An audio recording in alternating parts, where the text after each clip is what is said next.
Next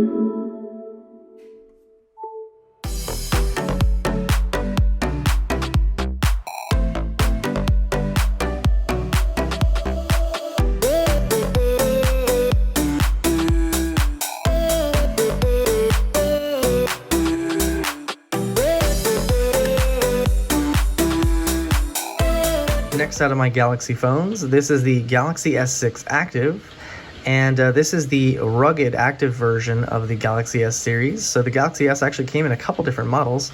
So we had the traditional Galaxy S, we had the Galaxy S Edge, Galaxy S6 Edge, and then we had the Galaxy S6 Active. The Active series was only available on AT&T. However, internationally, I believe it was on other carriers as well.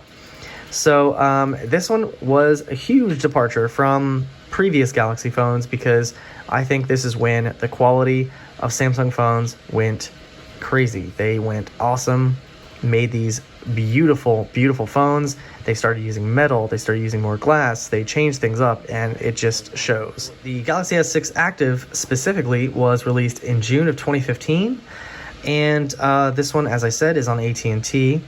Let's see, it came with a 5.1-inch screen, and the same as the Galaxy S5. However, we went from 1080p HD to Quad HD, so the resolution was upped quite a bit. So we went to 2560 by 1440, and we have a 16 megapixel camera still. This went up from 2 gigs to 3 gigs of RAM, and it has a huge battery, 3,500 milliamp hours, which is pretty crazy. The active ones actually got more battery than the traditional ones did. So it is IP68 dust and water resistant, which is a change from the S5, which had IP67 dust and water resistance. And let's see what else we got here. That screen again, 2560 by 1440, 16 by 9 aspect ratio, 576 pixel per inch density. So they went from Corning Gorilla Glass 3 to Corning Gorilla Glass 4 in this model. It originally came with Android 5.0.2 Lollipop and upgraded to 6.0.1, which this one is. And I'll show you the settings here. Software info, there we go. Actually, that is incorrect. It is upgradable to 7.0. So this is when Samsung started doing 2 version upgrades. However, I believe the S5 got 2 also. But they've been pretty much good about getting 2 each for each phone. So this one included 32 gigs of storage, and it was not expandable. And that was the same for the S6 and the S6 Edge. Not expandable, so whatever storage you had is all you got. They did change that in the S7, thank God, but yeah, that was kind of a downgrade from previous phones. The other thing that they changed was it was no longer a battery that was replaceable by you. You could not replace the battery anymore. What else did they include here? They did start including a fingerprint scanner in the home key. Unfortunately, the S6 Active did not get that, so you just got buttons and you had to use a passcode. The other things that they added, wireless charging, fast wireless charging, and fast charging. So pretty cool. So you got quite a bit of upgrades with the S6. While they did get rid of some features, they brought them back later, which is great. But I think that this was when things got much better. So in addition to the 16 megapixel back camera, this also came with a 5 megapixel front camera, which did 1080p at 30 frames per second. Just to give you a tour of the device here. So here is the front here, and we have 3 non-capacitive actual buttons, physical keys. We have our multitasking button, our home key, and our back key. And it has this Gorilla Glass 4 on here. As you can see, it's cracked on this model. We have the Samsung branding. We do have the metal earpiece again, have that little LED notification there, have our ambient sensor and our camera right there. I don't know if you can see this little pattern in the actual glass there. Pretty nice. You see it has this kind of interesting design with these kind of cut off corners, but it goes all the way around. On the bottom here we do have more interesting design. We have that micro USB microphone, and these edges are very large. It's meant to be a tough phone. On the side here we do have a volume rocker, and then this is a quick access key which can be programmed to whatever you want.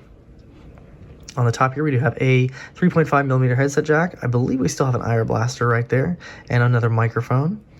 On this side, we do have our power key, power sleep key, and you can see just the little ridges and all the interesting stuff here. So this is our nano SIM, excuse me, where you pop it out, and it doesn't have a little poke hole. You literally pop it out with your finger. I thought that was kind of an interesting design. On the back here, we do have a rear-facing speaker. We have our 16 megapixel camera, and we do have that flash and that also doubles as a heart rate sensor. Now, I don't know if these screws are real or not, but we have screws down here. We have this kind of digital camo look. We have the Galaxy S6 active branding and the AT&T branding there. All right, so real quick, I just wanted to go over the performance of the phone here. So I was able to get Geekbench 5 here. And as you can see here, it gives us the model, our Android version. It says the CPU is the Exynos 7420, which I don't believe it is. All right, so there's our scores here. So 282 on the single core and 1034 on the multi-core. And then it gives that same information again here. And so it's an 8-core processor, 3 gigs of RAM. CPU-Z, and that confirms it. So this is a Samsung Exynos processor. So it is a octa-core processor, 2.1 gigahertz. And here's our score on the Antutu benchmark, and it says it defeated 5% of users, so 136,280. And then there's our CPU score there, GPU, memory, and UI, UX score. Gives us information about the phone there. Here's our benchmark results for 3D Mark. So this is on the Slingshot Extreme. Definitely see some stutter there, but here's our score here. So the OpenGL ES 3.1 and Slingshot Extreme. So as I had stated previously, this does include a 16 megapixel rear camera, and we do have that heart rate monitor also on there, which the S5 started with there.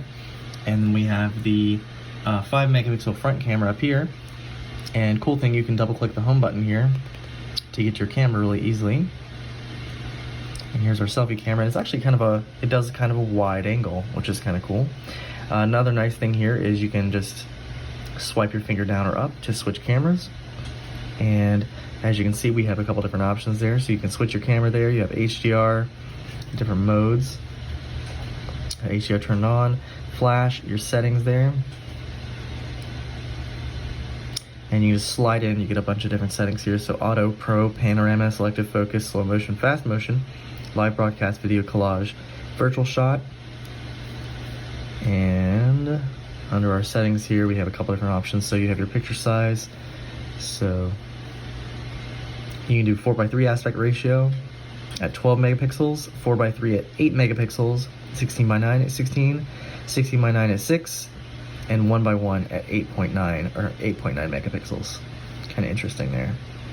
We have different video sizes. So you do have, it goes all the way up to 4K. And that would be at 30 frames per second. However, you do have full HD 1080p at 60 frames per second. On the front camera here, it does 4:3 aspect ratio at 5 megapixels, 16:9 at 3.8, and 1:1 aspect ratio at 3.7 megapixels. The video size there, you have 4K option, QHD option, full HD, HD, and VGA. And I'll go ahead and show you some sample pictures from the camera now.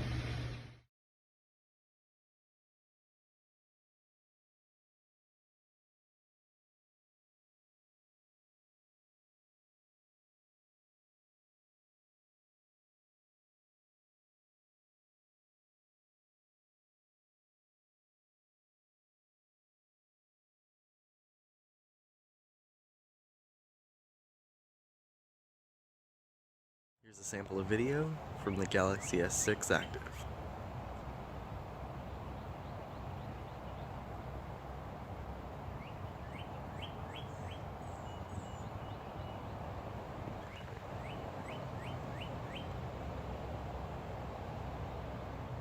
And here's a quick sample of the video on the front camera on the Galaxy S6 Active. The battery replacement on these is quite difficult. Although it says moderate here, I have seen plenty of times where people have tried to replace the battery on these and the glass will break, and OLED screens are not cheap to replace. So if you can find one with a decent battery, get one with a decent battery, because as you can see, it's a pretty involved process. You're removing the front glass, and then you have to remove the digitizer, and there are a lot of screws going here. So you have to remove all that, and then you have to remove the entire main board. And then once you remove that, then the battery is on the back of there. And it's just a very involved process, so that's the only thing I can tell you is it's a decent phone, but just be warned, if you have to replace the battery and you only want to do it once, be very careful, because it's a very involved process. So, and just to show some of the bloatware that comes with this, I really dislike these carrier branded phones, because they usually come with a bunch of extra stuff that you don't need that takes up, valuable storage. On this AT&T model, so these are a couple of the apps that it comes with. So AT&T Mail, Navigator, Smart Wi-Fi, Device Help, Smart Limits, Usage Manager. You also have Drive Mode. You also have AT&T Locker, Caller Name ID, as well as Protect Plus. Just a couple of them scattered here through, and then a couple included with Samsung's UI also. And just as something I like to do is look at the wallpapers that are included with phones. So these are some of the wallpapers that are included here. This is one I downloaded here, but we have a couple of different preloaded ones here. Let's see if I can actually pop this up here. So there's one here. We've got a bunch of abstract looking ones, and a lot of these you'll recognize from the from just the stock images you may see of the Galaxy S6. And that's it. It does include just the default theme and just those couple of wallpapers, so nothing crazy there. And nothing extra for this being a active phone. So there you go. And this has just been a quick look at the Galaxy S6 Active.